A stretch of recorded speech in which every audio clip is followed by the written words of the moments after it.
Bismillahirrahmanirrahim.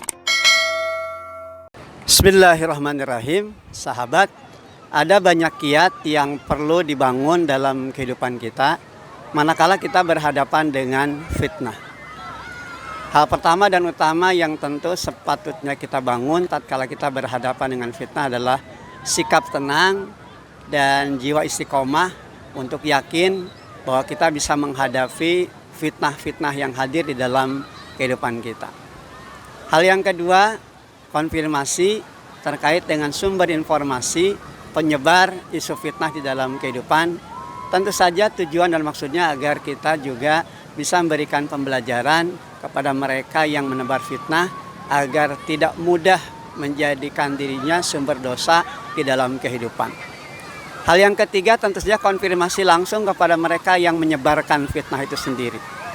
Bagaimana kita bersikap, bagaimana kita bertindak dengan senantiasa menggunakan kalimat-kalimat yang benar yang tentu pada gilirannya akan memberikan penguatan dalam kehidupan kita tentang bagaimana kita mensikapi fitnah tanpa kemudian kita melakukan tindakan-tindakan yang tercela.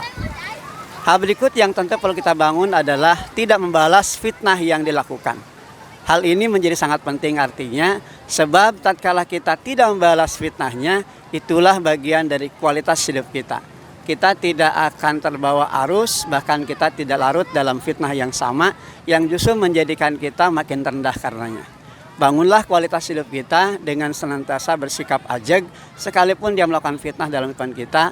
Biarlah waktu yang nanti menentukan sehingga dia akan merasa malu dengan sikap dan tindakannya dan tentu saja memperbaiki apa yang dilakukannya. Dan yang lebih penting lagi tentu saja adalah tetap optimis mengisi hari-hari dari waktu yang kita bangun dalam kehidupan kita untuk menghadirkan karya-karya terbaik dan tunjukkan kepada dunia bahwa kita senantiasa berupaya untuk menjadi bagian hidup yang senantiasa tidak pernah tergoyahkan dengan fitnah apapun di dalam kehidupan.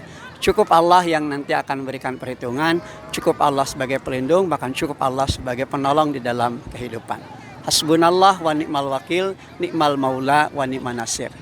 Kiat-kiat yang dibangun dalam kaitan kita menghadapi fitnah tentu saja perlu kita miliki agar saat kita berhadapan dengan fitnah kita tidak menjadi orang yang mudah putus asa, apalagi tergerus dalam arus hawa nafsu yang menjadikan kita makin rendah dengan apa yang kita lakukan. Jadikan diri kita mulia dengan sikap kita yang ajeg, sikap kita yang istiqomah, dan kuatkan dengan doa, ketuk pintu langit tatkala kita berhadapan dengan hal yang tidak menyenangkan. Bahkan ketika kondisi kita sudah tidak lagi bisa menahan amarah kita, maka berwudulah dan jadikan itu sebagai penguatan dalam kehidupan kita. Cukup Allah yang nanti akan menentukan perkara yang hadir di dalam kehidupan kita. Karena Allah tentu tidak akan pernah salah menilai terkait dengan apa yang kita lakukan. Walhamdulillahirabbil alamin. Alhamdulillah.